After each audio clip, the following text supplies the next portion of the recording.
A votação de ontem, né, na bancada do PT, a gente fez uma moção de repúdio, né, à aprovação dessa PEC da blindagem, que é importante dizer que nada mais é do que uma tentativa, ou uma tentativa não, porque eles ganharam, né, inclusive aprovaram até o voto secreto, né, uma manobra da mesa da presidência da Câmara dos Deputados.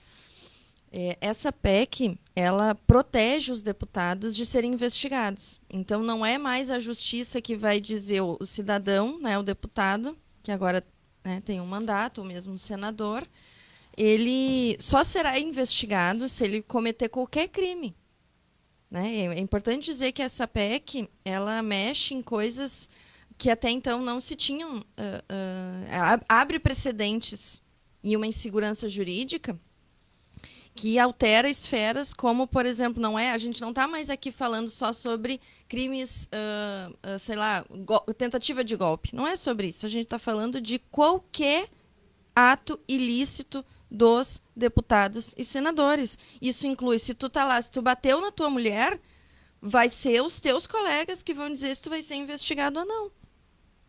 Se tu roubou, se tu cometeu qualquer ato ilícito, pedofilia, estelionato, crime ambiental, quem vai definir se tu vai ser investigado ou não é os teus pares.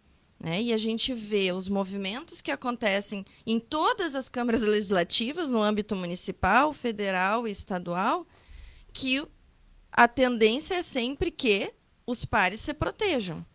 A prova disso é que tem um monte de coisa para ser votado na Câmara dos Deputados que é de interesse do povo brasileiro, como isenção do imposto de renda a quem ganha até R$ 5.000, a taxação dos super ricos para quem ganha acima de 140 mil por mês, que mais? A redução da jornada da escala 6x1 sem redução de salário. Tudo isso está na pauta do Congresso, mas o Congresso colocou para votar? Não. Colocou para votar justamente a PEC da blindagem, porque eu acho que quem quer se blindar é porque tem culpa no cartório. Não é possível, e a gente sabe que tem 80 deputados sendo investigados por desvios de emenda PIX, mais de 50 bilhões de reais saqueados do orçamento da União no governo anterior, no governo Bolsonaro, e 80 deputados, grande maioria de direita e extrema-direita, estão sendo investigados. Então, esses deputados não querem responder por isso.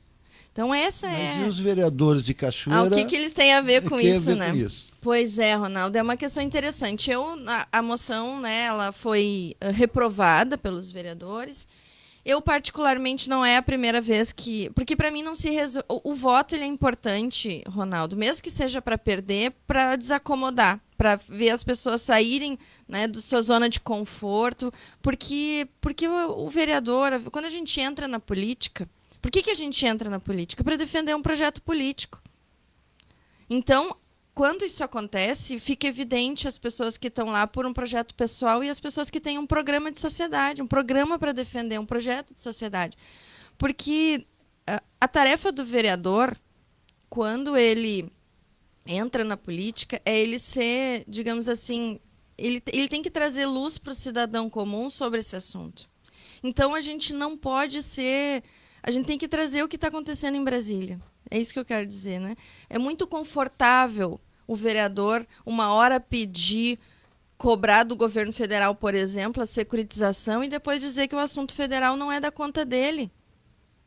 É muito Essa confortável foi a alegação? de que Que nós não temos que nos meter nisso. o que acontece em Brasília não diz respeito ao interesse local. Então, primeira coisa, eu queria dizer assim, a gente até entende que para o cidadão comum, eu entendo isso. Assim, ai, que saco lá falando sobre isso, não sei o quê. Mas a gente escolheu as pessoas que estão lá. Nós votamos, Desculpe. né? Nós votamos no presidente, nós votamos nos deputados federais, estaduais e senadores. E a tarefa do vereador produzir consciência sobre esse voto. Né? A gente precisa conversar. Se nós não tivermos consciência da relação política que existe entre o local e o federal, o que a gente vai esperar do cidadão comum? O que eu quero dizer é o seguinte, olha, se alguém que representa uma parcela da população não acha que tem a ver com esse assunto, Então, eu que não represento ninguém aqui e que falo nesse microfone contra a PEC da blindagem, tem menos representatividade ainda. E nem por isso eu deixo de falar. Eu estou exercendo minha obrigação de cidadão. Exato. E eu espero, ou esperava, do meu representante do Legislativo Municipal, que ele também tivesse essa consciência, como bem disse a vereadora Mariana aqui, que o que acontece em Brasília reflete na nossa vida. Como assim, cara pálida? Não tem nada a ver com o que acontece em Brasília. E tu mora onde? Em Buenos Aires? Mora no Brasil. Vou dar o bom dia à vereadora.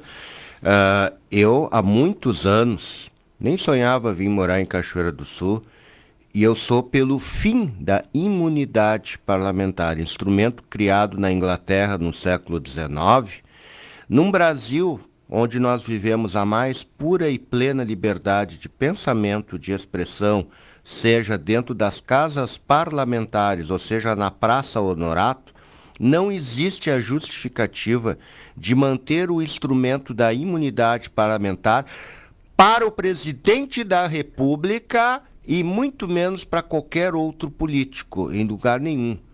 Porque o político, no exercício do mandato, no executivo ou no parlamento, está devidamente segurado pela liberdade de pensamento, de expressão, não será preso, algemado por fazer denúncias ou por exercer a sua atividade parlamentar ou como chefe do Poder Executivo Municipal, Estadual ou Federal.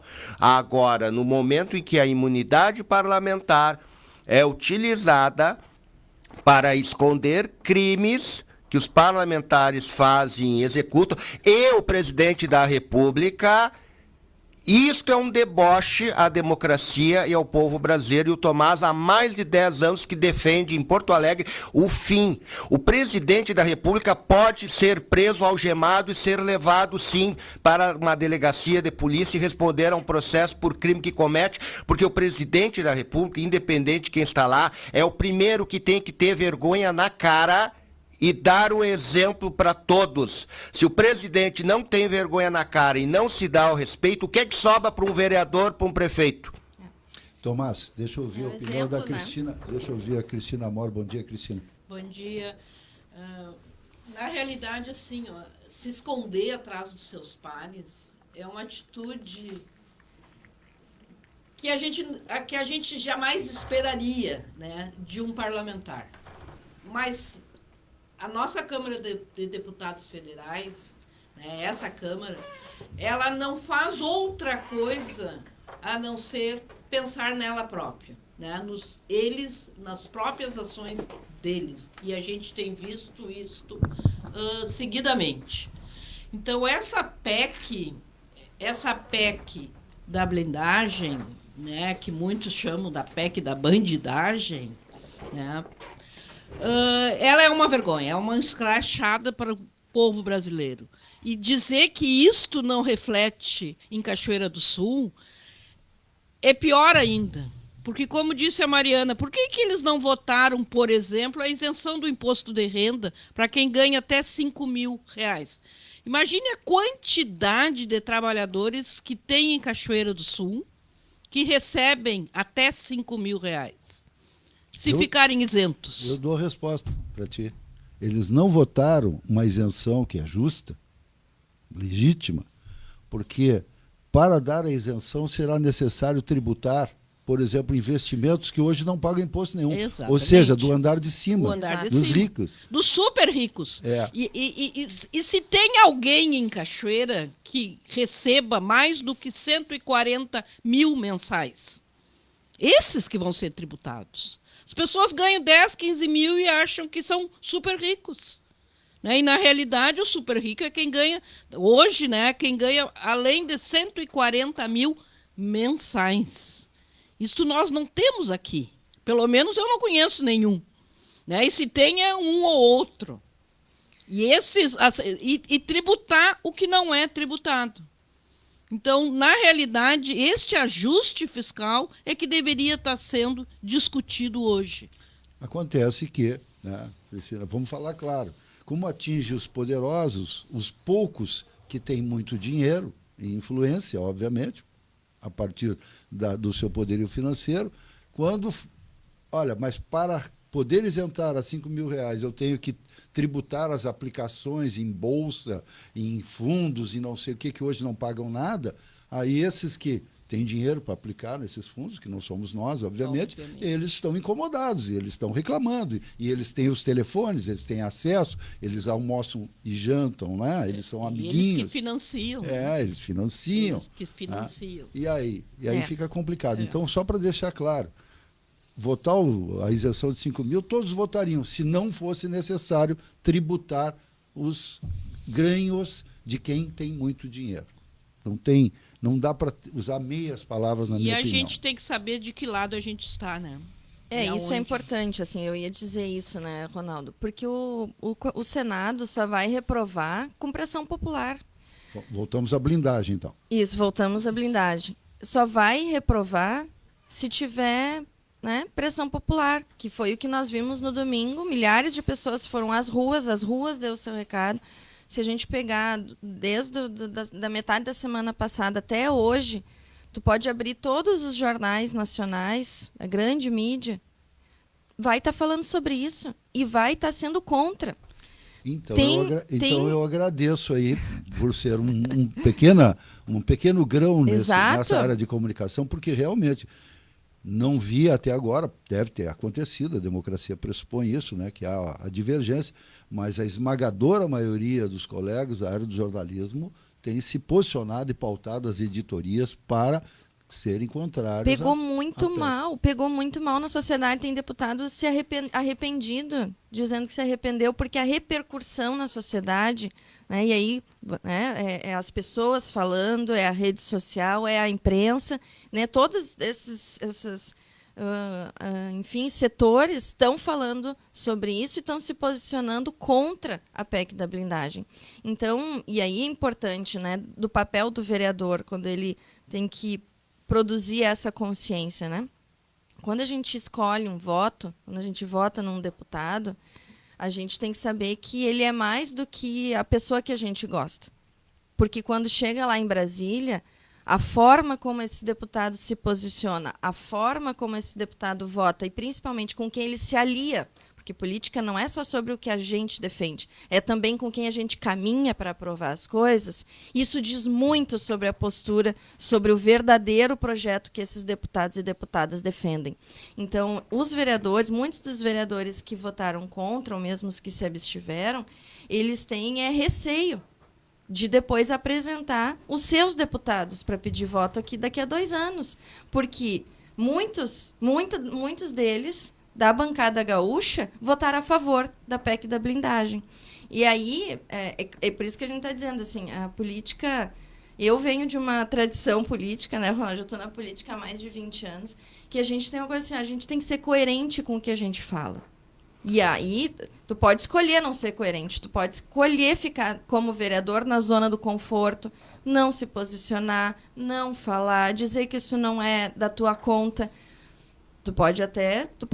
O vereador é livre para ser como ele quiser, mas eu também sou livre para ser como eu sou e cobrar que a Câmara tenha sua coerência, que a Câmara se posicione, porque, afinal de contas, para mim, isso é ser da política. Completando a informação da vereadora, o Mário Negromonte Júnior, do PP da Bahia, a Silvia Alves, do União de Goiás, o Pedro Campos, do PSB de Pernambuco, o Merlong Solano, do PT do Piauí. Esses são alguns que disseram que se arrependeram de ter votado a favor da PEC da blindagem lá na Câmara dos Deputados. O que se elogia, porque a gente tem que ter a capacidade de repensar coisas que a gente faz. Cometemos erro todos os dias aqui. E nós temos que ter essa hombridade, essa personalidade. Até eu diria isso, olha, me equivoquei, não vou cometer de novo, aprendi a lição. Olha, Ronaldo, sabe por que eu ri? Porque, assim, não é pouco comum parlamentares votarem sem nem saber o que estão votando, né? Também tem isso. Assim, não estamos falando aqui de uma excepcionalidade, né? São quase quantos deputados tem hoje na Câmara? Uns 400 e pouco? 500. Não, são 518.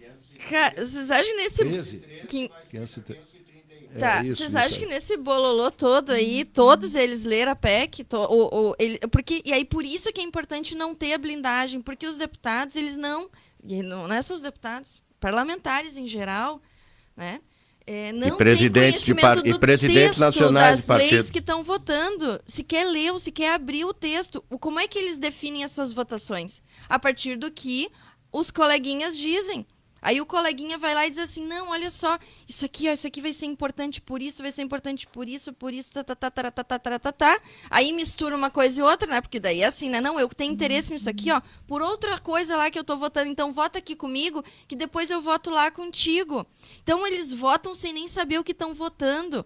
E a prova disso é que no outro dia que eles aprovaram a PEC da blindagem, teve uma pressão muito forte da esquerda para que derrubasse o voto secreto na questão da blindagem, né? Então, o que é o tal do voto secreto? Não, tu pode até querer, vamos lá, vamos pegar como exemplo o Joãozinho. O Joãozinho cometeu um ato ilícito. Então, a gente agora aqui na Câmara vai definir se ele vai ser investigado ou não. Aí, o voto secreto, que foi uma manobra, no outro dia, eles aprovaram. Agora, eles podem proteger o Joãozinho de forma secreta.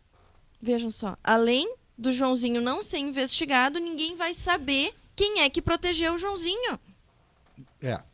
É uma proteção em cima da outra. Essa matéria está na pauta e vai ficar na pauta até que o Senado se manifeste. A posição do relator no Senado, ontem eu vi a entrevista do senador, ele é taxativo, ele não deixa nem margem. Isso é simplesmente rejeição. Ah, mas a possibilidade de emendas, não tem emenda, é rejeição direto. E ele disse, olha, o que eu falo aqui no Senado é que a esmagadora maioria vai rejeitar e vai sepultar. Ele fala em enterrar num lugar tão fundo que depois as pessoas nem saibam que existiu esse projeto de lei, de tão vergonhoso que ele é. A posição do senador, né? Do presidente do Senado? Não, do relator. Do relator da matéria, que é um senador de Sergipe que foi delegado de polícia. Que é extremamente legalista, fala pouco. Ontem vi uma entrevista bem interessante dele, não estou me lembrando do nome, não é da nossa relação, não é daqueles mais que aparecem na mídia. Mas eu quero dizer, a partir de algumas coisas que a vereadora Mariana disse aqui, que cada um de nós tem que exercer a sua cidadania, certo? Eu tenho visto algumas manifestações de deputados federais que têm apoiadores aqui em Cachoeira, pessoas fazendo campanha desde agora para a reeleição desses deputados e tal, e tal. E vendo algumas posições deles, tomei a liberdade de mandar um WhatsApp, e no meu WhatsApp não tem aquele negócio de depois de um mês apaga, não. Fica aqui a mensagem, porque eu quero que fique o que eu mandei e o que eu recebi de resposta. Aliás, não recebi de resposta. Eu disse para esse assessor, que volta e meia me mande a matéria sobre esse deputado, e a gente divulga aqui, que se o deputado realmente continuasse nessa linha de desautorizar o trabalho do STF, de dizer, o deputado dele, né? De dizer que nós vivemos uma ditadura do judiciário, que não sei o quê, que as sanções que o amalucado presidente dos Estados Unidos, Donald Trump, coloca contra o Brasil, se justificam, e etc., que ele, por favor, não me mande mais nenhuma matéria, porque eu exerceria o meu direito cidadão de não divulgar a candidatura desse candidato. Quer dizer, eu ia realmente não falar mal dele, mas eu não vou dar divulgação para uma pessoa que tem uma tese anti-brasileira e que diz uma coisa que não é verdade. Nós não vivemos um regime de censura, e quem diz isso não viveu a ditadura militar que eu vivi, não sabe o que é não poder se expressar, e pior, se expressar, não saber se vai ficar vivo até o dia seguinte. Então, por favor, não dá para conviver com mentiras históricas, inclusive. O Brasil é o melhor dos mundos? Claro que não, nós estamos em construção. Agora, dizer que nós vivemos uma ditadura, o Tomás aqui é muito enfático nisso, qualquer um pode ir para a praça pública, sobe num caixote lá e diz o que quiser. Claro que se tu injuriar, difamar, aí é cláusula do Código Penal, aí tu vai ser processado, mas isso é outra história. Sim, tu mas pode dizer o que tu quiser E tu também tem que ser adulto para se responsabilizar Pra pelo se que tu disse. responsabilizar. E vai ter o direito à defesa. Exatamente. E ainda pode se defender lá. Se eu disser algo que é inconveniente, as pessoas vão me processar. Aliás, eu me orgulho, né? Mais de 50 anos ao microfone e eu nunca fui processado. Porque eu sempre disse, estou dando a minha opinião e respeito opiniões contrárias. E se me convencer, eu mudo de opinião. Agora, tem valores que são pétreos. Na Constituição a gente diz isso. Tem certos artigos que não se mexem. Então, tu não pode pregar violência contra uma nação e dizer que tu representa uma parte dessa nação como deputado, ou senador. Ou vereador. Ou vereador. Mas como assim, gente? É. Eu ouvi algumas coisas aí de vereador que, Exato. fazendo apologia, eu acho que é copia e cola. Não é possível que um vereador possa dizer aqueles disparates ali sobre a realidade brasileira. Mas, em todo caso... Eu gosto de pensar assim, tem uma frase, um ditadinho que diz assim, que o que acontece em Vegas, fica em Vegas. Né? Mas Brasília não é Vegas. Brasília, o que acontece em Brasília, o mundo tem que saber. Porque tem coisas importantes sendo votadas. A gente estava aqui, quem acompanhou o programa antes, a gente estava falando sobre o clima. Tem muito assunto, por exemplo, sobre o clima, legislação, flexibilizações que afetam os nossos biomas. A PEC da devastação é um exemplo disso, que está sendo votada em Brasília. Então, as votações do Congresso, né, tanto da Câmara quanto do Senado, elas interessam a todos os brasileiros e brasileiras, eleitores ou não. É de interesse da sociedade. E é papel do vereador, sim, trazer o que está acontecendo em Brasília para o contexto das suas realidades. Isso é ser honesto, isso é ser ter integridade, né? Primeira coisa que eu queria dizer isso. A segunda coisa, Ronaldo, dizer que as câmaras de vereadores, né, elas são assim, esse assunto do que é local e do que é federal, isso sempre aparece, né, como se fosse desimportante, como se não tivesse importância essas pautas. Mas quero dizer aqui, trazer o exemplo, por exemplo, do IFAR. Né? A gente estava na semana passada aí comemorando a aclamação da reitora Nídia sobre o IFAR. E aí dizer assim, nós não estaríamos hoje falando sobre o IFAR se fosse outro projeto político governando o país. Hoje, nós só podemos falar da perspectiva de termos um Instituto Federal em Cachoeira do Sul, porque temos um país governado pelo presidente Lula.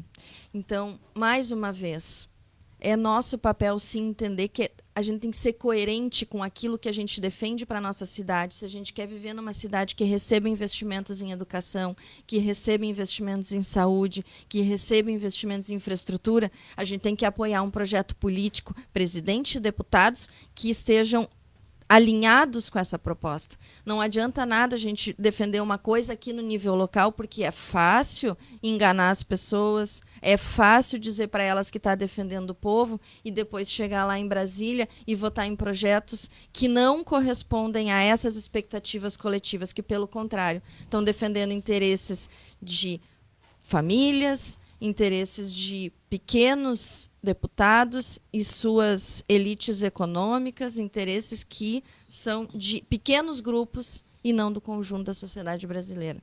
Então, nós vamos continuar nessa linha. Tenho também, assim como tu, e não é de me admirar que tu não tenha nenhum processo, Ronaldo, com mais de 50 anos, porque a gente conhece o teu profissionalismo, né, na frente dos microfones. Eu também, como vereadora, e como política, eu estou há mais de 20 anos, e se tem uma coisa que eu tenho muito orgulho também é da minha história, do meu legado, da minha coerência, de nunca ter mudado de lado e de ter plena consciência da importância do meu papel e daquilo que eu defendo, não só para Cachoeira, mas para o Brasil e para as futuras gerações. Por usar o microfone, eu só tenho uma tristeza, foi ter emitido uma opinião que nem era sobre os danos ambientais na Amazônia, produzidos pela Transamazônica, pelo aquele regime ditatorial militar que nós vivemos a partir de 64, e por causa disso ter sido reprimido, ameaçado de morte, sem nenhum tipo de defesa, que ano, de processo, 1974. Brilhante. Anos de chumbo da ditadura militar. Mas isso é uma outra história que um dia eu vou contar, se eu tiver estômago. Cristina Mora, muito obrigado. Eu que agradeço. Valeu, Mariana. Valeu, obrigado, Ronaldo. Obrigado aos ouvintes. Bom dia.